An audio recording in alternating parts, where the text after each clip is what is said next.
time. One time. Standard. Baby. One time.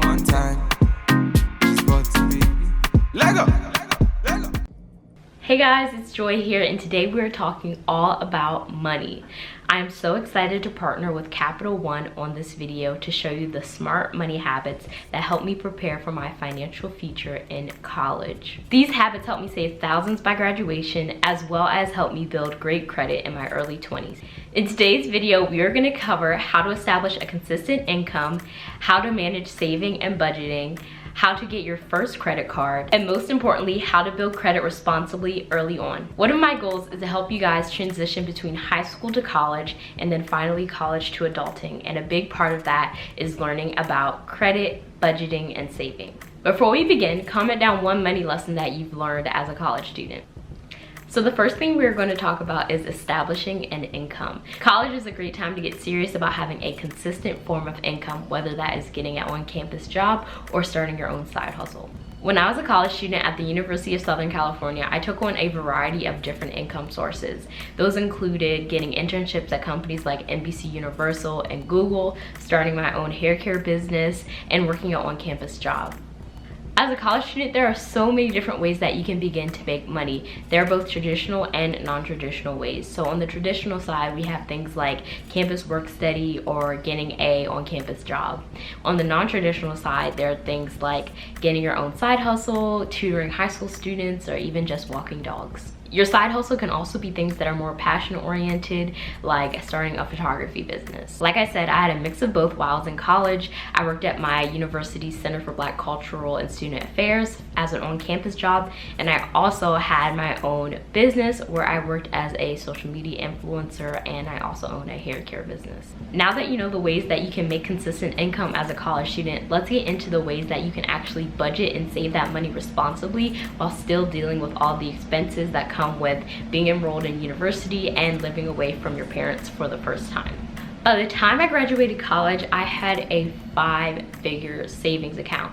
This is not to brag or gloat, but it's really just to position you guys to know that having a big savings at graduation is possible. I would like to say that a lot of this is attributed to the privilege I had of having a full tuition scholarship, as well as support from my family when it came to some of my living expenses. But secondly, it came with having that consistent income and a budget and saving strategy. The most simple budgeting strategy I like to use is the 50-30-20 rule for budgeting and saving. For this strategy, you allot 50% of your income for needs, so those are things like rent, food, your car. You secondly allot 30% of your income for things that are your wants, so that can include hanging out with friends or streaming services. And the last 20% you will use for saving and investing. If these percentages don't work for you, you can adjust them to your individual situation and your expenses. Just know that everyone's financial situation is different, and a lot of these factors can be dependent on things in your life like loans or whether you take care of a family member and things like that.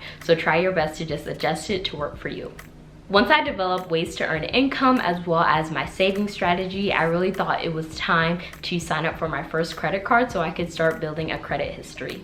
I got my first credit card as a freshman in college, and it was a credit card that was specifically targeted to college students. And it also had different perks for me that made sense as I was starting out. The reason I considered signing up for a credit card is because your credit score is used for so many different things, especially when you first graduate from college. For example, you need credit to rent an apartment or even finance a car. It was because I opted in for a credit card early that I was able to graduate with a great credit score. As part of my partnership with Capital One, I recently spoke on a panel for their First Gen Focus program.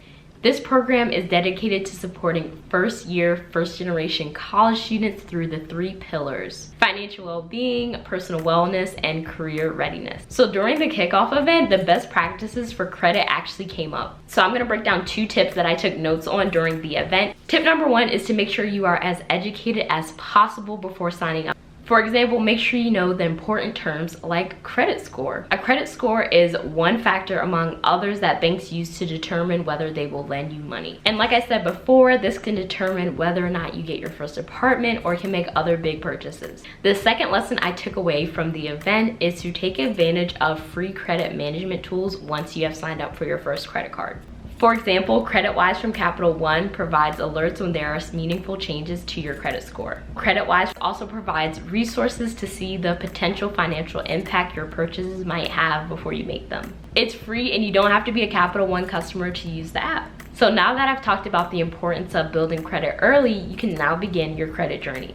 Using a card like the Journey Student Card from Capital One may help you build credit today while building your financial tomorrow. Plus, they just announced a new streaming benefit for new card holders, as well as a new contactless feature that allows tap to pay. I love that Capital One has really taken a smart approach to evolving their benefits so that it meets the needs of students. New Journey card holders can now earn up to $60 in streaming service subscription credit in addition to the unlimited 1% cash back on every purchase. Plus, when card holders pay on time, rewards boost to 1.25%. It's so smart that this card reinforces good behavior. The new streaming service credit enables new account holders that pay on time to earn $5 per month for 12 months toward more than 25 eligible media streaming subscription services. Just a disclaimer that exclusions apply, credit approval is required, and terms and conditions apply. Go to this URL for more information about the card. Before we finish up our conversation on credit, it's important to note that only responsible behavior and use of products may help enable better credit. In other words, only your financial behavior can help you build good credit.